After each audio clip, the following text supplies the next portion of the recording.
सबको जय मसीह की। आज हम जिस विषय में बात करेंगे, भय के विरुद्ध में खड़े होना। ये थोड़ा सा हम डिवोशन है। और दूसरा तिमोथी से 1:7 में परमेश्वर हमें भय की आत्मा नहीं दिया, परंतु प्रेम की और संयम की आत्मा दिया है। हमें हर एक चीज़ संयम के साथ और प्रेम के साथ उसको डील करने की ज़रूरत है। क्या आप सचमुच आशीष के जीवन चाहते हैं? तो आपको परमेश्वर के वचन में, परमेश्वर की उपस्थिति को, परमेश्वर की अनुग्रह को, परमेश्वर के प्रेम को, परमेश्वर के महिमा को, परमेश्वर की दया और करुणा को समझना होगा। दिन प्रतिदिन हम अनुग्रह में बढ़ते जाएं और परमेश्वर की आत्मा की अगुवाई में हम निर्भर रहे, तो हम भय का सामना कर पाएंगे।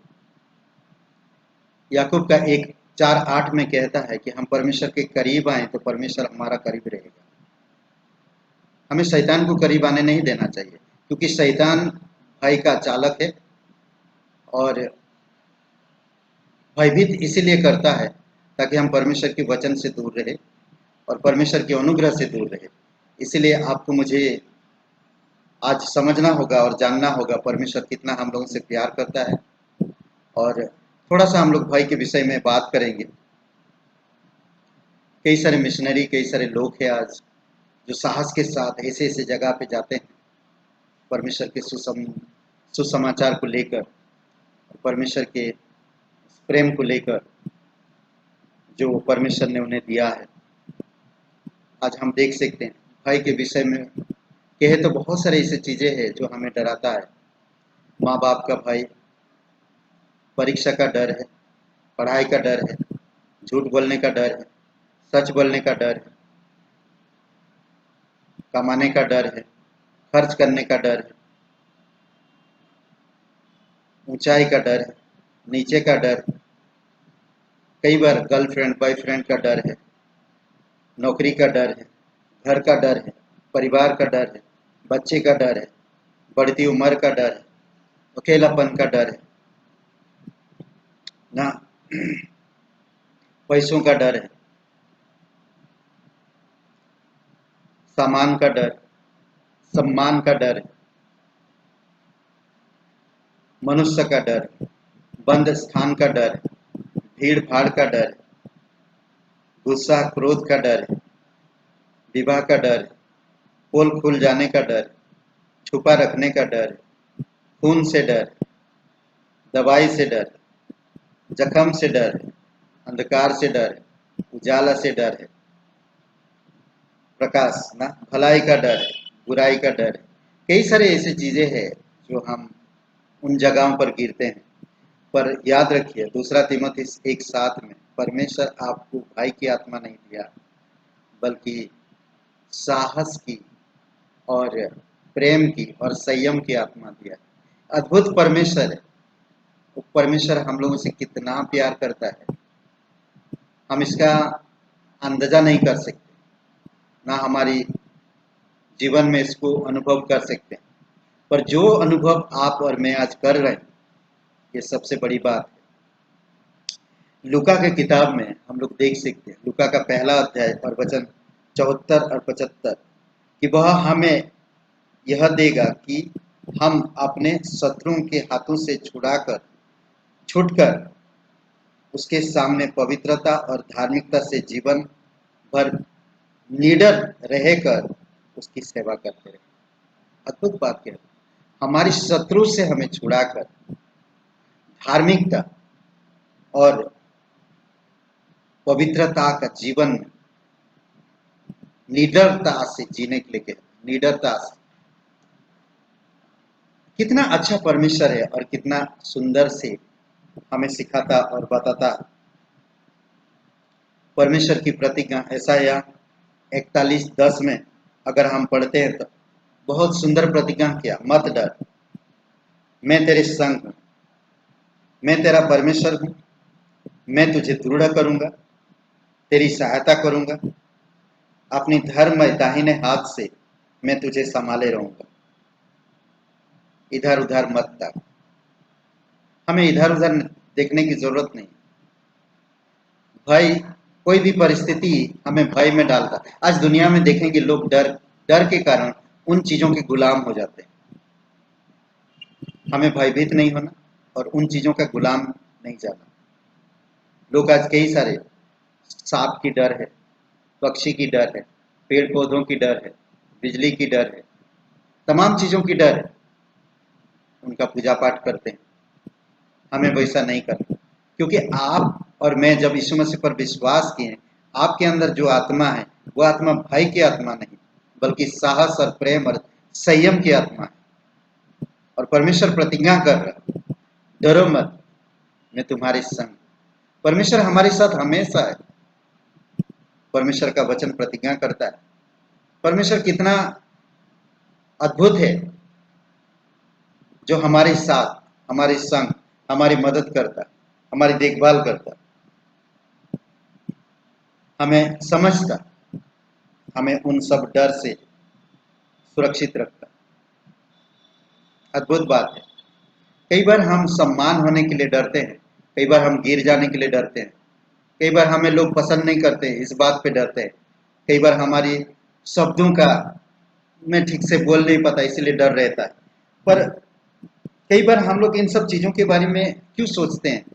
परमेश्वर इतना महान परमेश्वर है, आपके प्रति उसका योजना है, आपसे प्यार करता है, आपको चाहता है।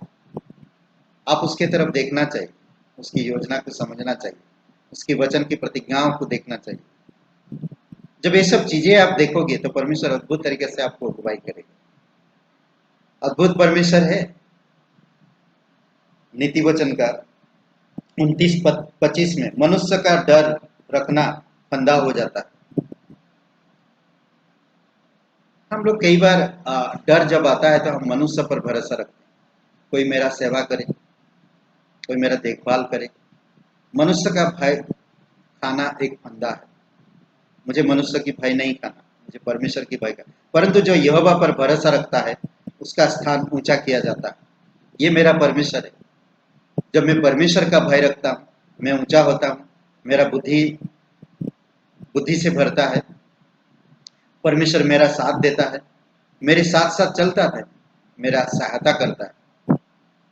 परमेश्वर में छुटकारा और स्वतंत्रता है। हमेशा याद रखिए, परमेश्वर में छुटकारा और स्वतंत्रता हमें, आपको हर एक भय से छुटकारा मिलेगा और आजादी है। जो आपको डर की सूची दिया मैंने, जिसमें आपका निरंतर सामना होता रहता है, इस संसार में जो सूची मैंने बताया, कई बार लोगों को बीमारी का डर, बढ़ती उम्र का डर, सम्मान ना करने का डर। कई बार लोग आजकल यूट्यूब में पोस्ट करते हैं, फेसबुक में पोस्ट करते हैं, लाइक कोई नहीं किया तो उसका डर। कई सारे ऐसी चीजों का डर होती है। पर हमें इन सब चीजों से डरने की जरूरत नहीं है। निरंतर हम लोग इसका सामना करते हैं, पर परमेश्वर के आश्वासन से आप भय रहित जीवन बिता सकते हैं। परमेश्वर हमें एक आश्वासन देता है। परमेश्वर आपको खरीदा, परमेश्वर के खरीदे हुए बच्चे के समान आपके हृदय में भय का कोई स्थान नहीं होनी चाहिए। भय के विरुद्ध में खड़े रहना का मतलब है परमेश्वर के वचन को सीखना, परमेश्वर के वचन को अध्ययन करना, यानी कि ध्यान करना, हार्दिक इच्छा रखना परमेश्वर के प्रति, पवित्र आत्मा की अगुवाई में चलना और निर्भर रहना परमेश्वर के ऊपर, परमेश्वर के वचन को कंठस्थ करना, यानी कि बायहाट करना। जब वचन को कंठस्थ या बायहाट करते हैं, बहुत सारे फायदे होते हैं। 4 फायदे मैं बताता हूँ, शॉर्ट में बताता हूँ, मैं बंद करूंगा। प्रार्थना के उत्तर अधिक मिलेंगे जब मैं परमेश्वर के वचनों को बायहाट करता हूँ, जब मैं उसमें बने रहता हूँ।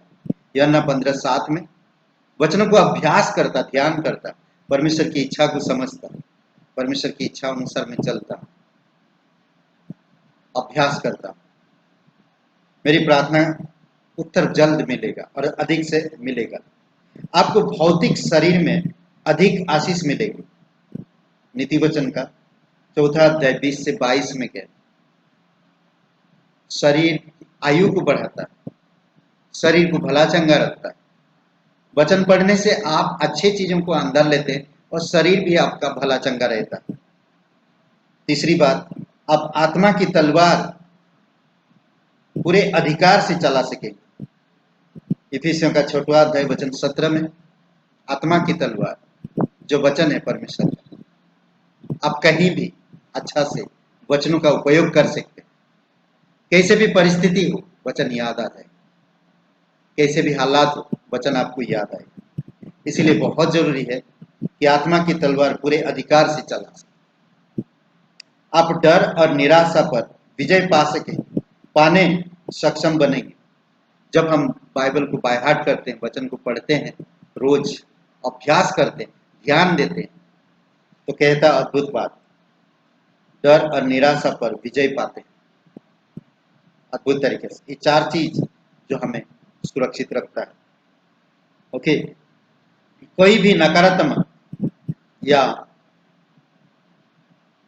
भययुक्त या निराशा की आत्माओं से हमें डरना नहीं पड़ेगा।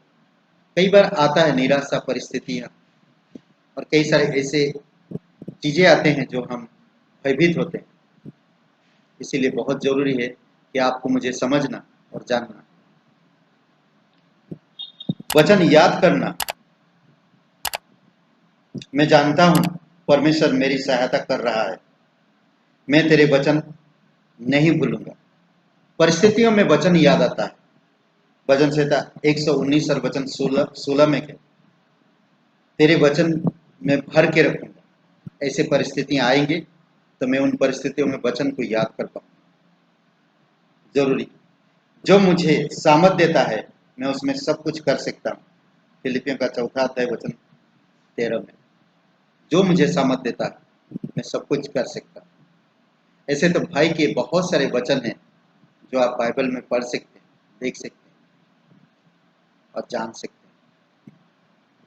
हर दिन अगर आप एक एक वचन को अभ्यास करते हैं, बाय हार्ट करते हैं, आपके लिए बहुत फायदेमंद, आपको हर एक डर से दूर करेगा।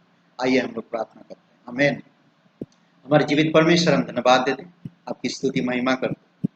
पराक्रमी सर्वशक्तिमान परमेश्वर, जो भी यूट्यूब सुनते हैं प्रभु आप उन्हें आशीषित करो।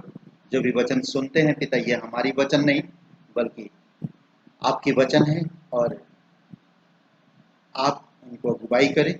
और जो भी वचन पर ध्यान करते हैं, जो भी वचन पर चलते हैं, जो भी आत्मा के अनुसार चलते हैं पिता, आप हमें भय की आत्मा नहीं दिया बल्कि संयम, प्रेम और धीरज की आत्मा दिया है। इसके लिए पिता साहस के साथ हम आगे बढ़ते हैं, धन्यवाद देते हैं। प्रत्येक भाई बहन को अभिषेक करें, यीशु मसीह के नाम से मांगते हैं, आमीन।